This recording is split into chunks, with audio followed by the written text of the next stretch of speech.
வணக்கம். காலச்சக்கரம் பார்த்துக்கிட்டு இருக்கிறோம். நரசிம்மா அவர்கள் எழுதினது.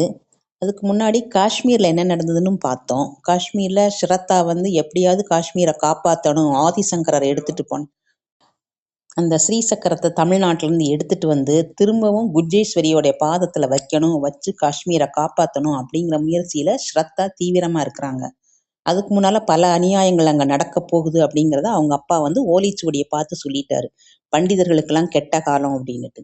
இப்போ சென்னைக்கு நம்ம வந்திருக்கிறோம். சென்னையில் என்ன நடக்குதுன்னா, 1953 சென்னையில் ஒரு ஜாங்கிரி போடுற ஒரு பண்டிதர் இருக்கிறார். பண்டிதர்னு சொல்ல முடியாது, அவர் ஒரு ஜம்பு மாமா அப்படின்னு சொல்லுவாங்க. நல்ல அழகா ஜாங்கிரியெல்லாம் போடுவார். ஜாங்கிரியை நல்லா சிறு துவாரத்து வழியாக அந்த துணி மாதிரி ஒன்று வச்சுருப்பாங்க ஜாங்கிரி போடுறதுக்குன்னே, அந்த துளியில் அழகா நேர்த்தியாக ஜாங்கிரிகளை வானலியில் இட்டுக்கிட்டு இருக்கிறாரு. ஒரே சீரான முடிச்சா எண்ணெயில் பொரிச்சுக்கிட்டு இருக்க இந்த ஜாங்கிரி துண்டங்கள் செவந்த உடனே அதை எடுத்து அப்படியே ஜீராவில் போட்டார். மிருதுவான அந்த ஜாங்கிரிகள் அப்படியே சர்க்கரை பாகு உரியுது. அப்போ அவர் நினைக்கிறாரு, இந்த ஜாங்கிரிகள் கூட கொஞ்ச நேரம்தான் எண்ணெயில் பொரியறது, உடனே ஜீராவில் விழுந்துடுது. ஆனா என்னத்தான் கடவுள் பிழிஞ்சு எடுத்து பொரிச்சுக்கிட்டே இருக்கான். நான் ஜீராவில் விழும் காலம்தான் வரமாட்டேங்கிறது. வேறொரு சமயமா இருந்தா இவர் இந்த ஜாங்கிரியை தன்னோட வாழ்க்கையில ஒப்பிட்டு பார்த்ததுக்கு அப்படியே தனக்குத்தானே ஒரு சபாஷ் போட்டிருப்பாரு. இன்னைக்கு அவர் எதையுமே ரசிக்கிற மனநிலையில இல்லை.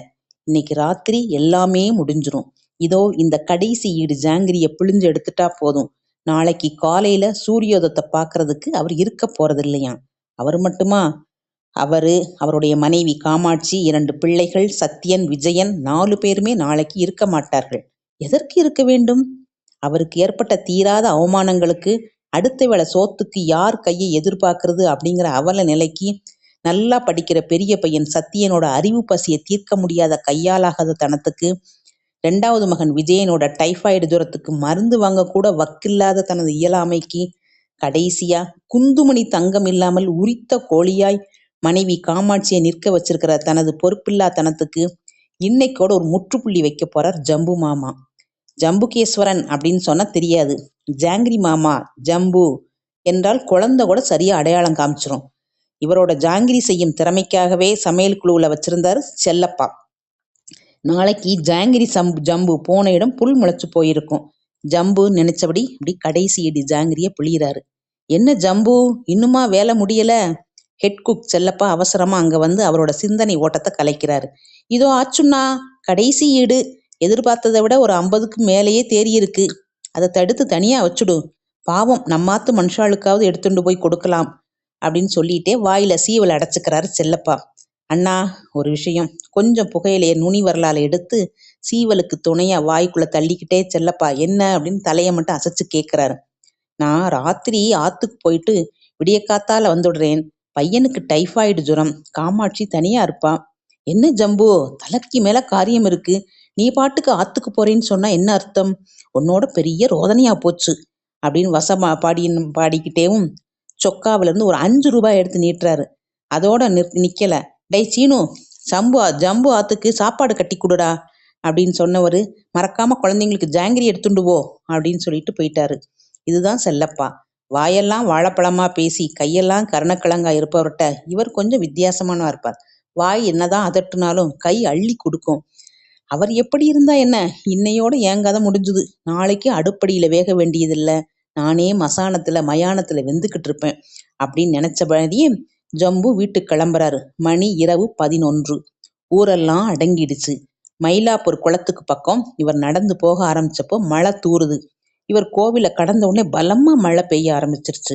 அவசர அவசரமா கபாலி கோயிலோட முன் மண்டபத்துல ஒதுங்குறாரு. தெருவிளக்கெல்லாம் எரியல. அந்த பகுதியே இருள்ல மூழ்கி இருந்தது. மழை எப்போ விடும்? அப்பு தெருவுல உள்ள தான் வீட்டுக்கு எப்போ போகலாம் அப்படின்னு யோசிச்சபடி அப்படி நின்றுக்கிட்டு இருக்காரு ஜம்பு. திடீர்னு அவருக்கு ஒண்ணு உரைச்சது. என்ன பைத்தியக்காரத்தனம், இன்னைக்கு ராத்திரியே நம்ம வாழ்க்கையை முடிக்க போறோம். மழையில நனைய கூட நமக்கு முடியலையே. மழையில நனையக்கூடாதுன்னு ஏன் பத்திரமா ஒதுங்கி இருக்கிறோம்? இந்த உடம்பு மழையில நனைஞ்சா என்ன போனா என்ன அப்படின்னு தோண மாட்டேங்குதே. சாக போற உடம்பு தானே, மழையில் நனைஞ்சிட்டு போறதே அப்படின்னு தோணுச்சா? அவருடைய செய்கை அவருக்கே முட்டாள்தனமா பட்டுச்சு. சீக்கிரமா வீட்டுக்கு போய் கடைசி மணித்துளிகளை குடும்பத்தோட கழிக்காம எதுக்கு இங்கேயே நிக்கணும் அப்படி கிளம்புறதுக்காக புறப்படுறார் ஜம்பு. அப்போ ஒரு சின்ன முனகல் சத்தம் கேக்குது. யாரோ ஒரு பெண் மண்டபத்தூண்ல சாஞ்சுக்கிட்டு அப்படியே முனகிக்கிட்டு இருக்கிறது அவர் கண்ணில் பட்டுச்சு. பக்கத்துல போய் பார்க்கறாரு. அந்த பெண்ணோட முகம் ரொம்ப வாடி இருந்தது. கொஞ்சம் கவனிச்சு பார்த்தப்போ அவ கர்ப்பிணின்னு தெரிஞ்சது. பசி மயக்கத்தால அவ துவண்டு கிடக்குறான்னு புரிஞ்சுச்சு. இந்தாம்மா எழுந்துரு. அந்த பெண் அவளோட கண்ணை திறந்துட்டு திரும்பி மூடிக்கிட்டா. இந்தாம்மா ஒன்னத்தான், இதை சாப்பிடு அப்படின்னு அங்கவஸ்திரத்துல மூட்டை கட்டி வச்சிருந்த உணவு பொட்டலங்களை எடுத்து அவன் முன்னால வச்சாரு. அந்த பெண் அப்படி கண்ணை திறந்து பார்த்தவா சாப்பாட்டை பார்த்த உடனே அப்படியே ஆச்சரியத்தால் அவளுடைய கண்ணெல்லாம் விரிஞ்சுது. உடனே அவசர அவசரமா அந்த பொட்டலங்களை எடுத்து கையில எடுத்துக்கிட்டு வாயில அள்ளி அள்ளி போடுறா. மற்றொரு கையில 2 ஜாங்கிரிகளையும் எடுத்து அவ கையில கொடுக்குறாரு. அதையும் வாங்கிக்கிட்டா. சாப்பிட்டு முடிச்ச உடனே தன்னோட கைய மழை தண்ணியில அலம்பியவா பக்கத்துல இருக்கிற கூஜால மழை தண்ணியை பிடிச்சு மடக்கு மடக்குன்னு இந்த மழை தண்ணியை குடிக்கிறா. அதுக்கப்புறம்தான் அவளுக்கு உயிரே வந்தது. இப்பதான் அவளோட பார்வை ஜம்புவின் மேல பதிஞ்சிச்சு. தன்னோட 2 கையையும் கூப்பி அவளை அப்படியே நன்றியோட கும்பிடுறா. அவளை பார்த்து தலையசிச்சுட்டு நடுத்தரு வழியா அவர் பாட்டுக்கு வீட்டை பார்த்து போறாரு. கொஞ்ச தூரம் போனவரு அவருடைய உள்ளுணர்வு ஏதோ எச்சரிக்குது. திரும்பி பார்த்தா அந்த பெண்ணும் இவரை பின்தொடர்ந்து மழையில வந்துகிட்டு இருக்கா. ஏமா ராத்தங்க இடம் தேடுறியா? அவளை அப்படி பின்னால வர்ற மாதிரி ஜாடை காட்டிட்டு வீட்டை நோக்கி போனாரு. வீட்டு கதவை தட்டினோடனே அவருடைய மனைவி காமாட்சி வந்து கதவை திறக்காங்க. குழந்தைக்கு எப்படி இருக்கு காமு? அப்படியேதான் இருக்கு, ஜுர வேகத்துல பிணத்தின்னு இருக்கானா. காமாட்சி ஜம்பு மாமாவை தொடர்ந்து வந்த அந்த பெண்ணை வியப்போட பார்த்தா. பாவம் காமு, யாரோ யாத்ரிகா போல இருக்கு. கர்ப்பிணி பொண்ணா வேற இருக்கா. கோவில் மண்டபத்துல தனியா உட்கார்ந்துருந்தா. நான் மாத்துக்கு அழைச்சுண்டு வந்தேன். தெப்பெல்லாம் நனைஞ்சுட்டு இருக்காளே பாவம். பதறி போன காமாட்சி தன்கிட்ட இருந்த ஒரே ஒரு மாற்று புடவன்னு பார்க்காம கொடியிலேருந்து எடுத்து அவள்கிட்ட கொடுக்குறா. சமையலறை போய் உடுத்திக்கோ. காமாட்சி சொன்ன உடனே அந்த பொண்ணு வந்து அப்படியே புடவையோட சமையலறை பக்கமா போனா. உடை மாத்திட்டு வந்த ஜம்பு காமாட்சியை அர்த்தத்தோட பார்த்தார். எல்லாம் தயாரா வச்சிருக்கியோ? காமாட்சி தலையசைச்சா. உனக்காகவும் சத்தியனுக்காகவும் சாப்பாடு கொண்டு வந்தேன். பாவம் அந்த பொண்ணு பசியோட இருந்தான்னு அவளை சாப்பிட சொல்லிட்டேன். அதனால பரவாயில்ல. கடைசி ராத்திரி பட்னி கிடக்கிறதெல்லாம் நான் ஒன்றும் குறைஞ்சிட மாட்டேன். இப்படி விருந்தாளியோட வந்து நிக்கிறேளே இந்த நேரத்துல, நாம எப்படி தற்கொலை பண்ணிக்கிறது அப்படிங்கிற மாதிரி மனசுல நினைச்சுக்கிட்டே கேட்கறா. அதுதாண்டி யோசிக்கிறேன். கர்ப்பிணி பொண்ணு பயந்துட போறா. சாகிறதுன்னு முடிவு பண்ணியாச்சு. எப்ப செத்தா என்ன? நாளைக்கு காத்தால அவ கிளம்பி போன உடனே வேலையை முடிச்சுடலாம். ஜம்பு சொல்லிக்கொண்டே இருக்கும்போது அந்த பொண்ணு வந்துட்டா. இந்தாம்மா இந்த பெஞ்சில் படுத்துக்கோ அப்படின்னு ஒரு தலையணையை கொண்டு வந்து பெஞ்ச் மேல போடுறா காமாட்சி. ஜம்பு வந்து வராண்டால பாயை விரிச்சிட்டு படுத்துட்டாரு. காமாட்சியும் விளக்க அணைச்சிட்டு ஜுரத்தோட போராடிட்டு இருக்கிற மகன் விஜயனை கட்டி பிடிச்சிட்டு அவ தூங்கிட்டா. விடியற்காலம் 4 மணி ஆகுது. ஞாபகமா கணவனை எழுப்புனா காமாட்சி. ஏன்னா கல்யாண வேலைக்கு போக வேணாமா? இல்லடி, நம்ம திட்டத்துல எந்த மாறுதலும் கிடையாது அப்படின்னு சொல்லிட்டு புரண்டு படுத்தாரு. ஜம்பு விரக்தியோட காமாட்சி குளியலறையை நோக்கி நடந்தா. சாக துணிஞ்சாச்சு.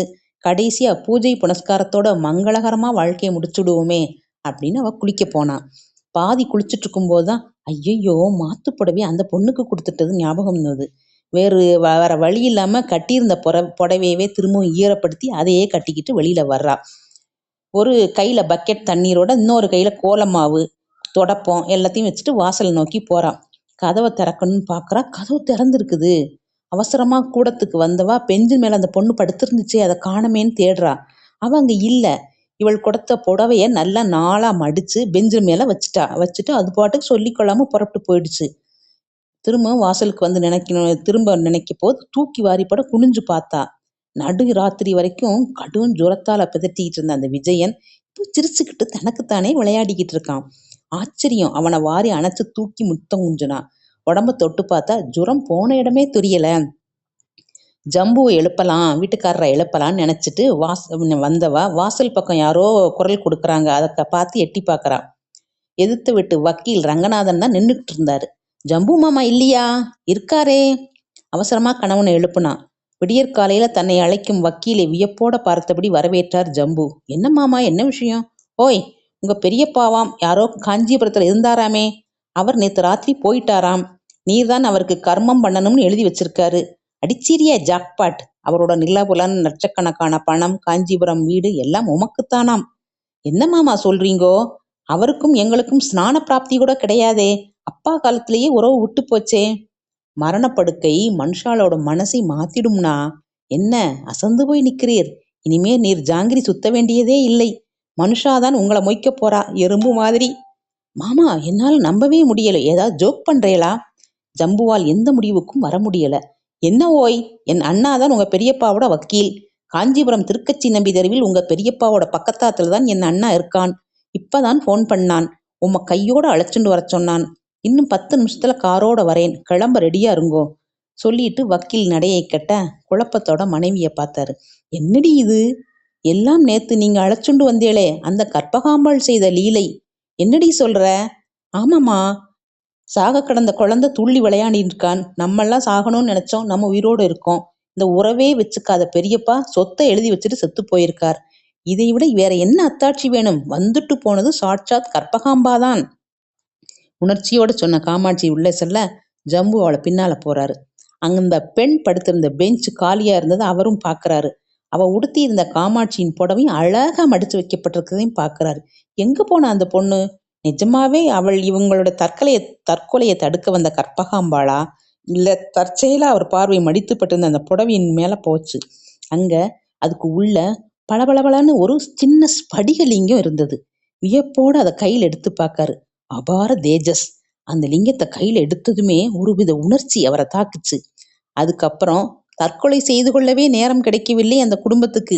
காஞ்சிபுரத்துல இருந்து அவர்கள் திரும்பிய போது ஜம்பு லட்சாதிபதி ஆயிட்டு இருந்தாரு.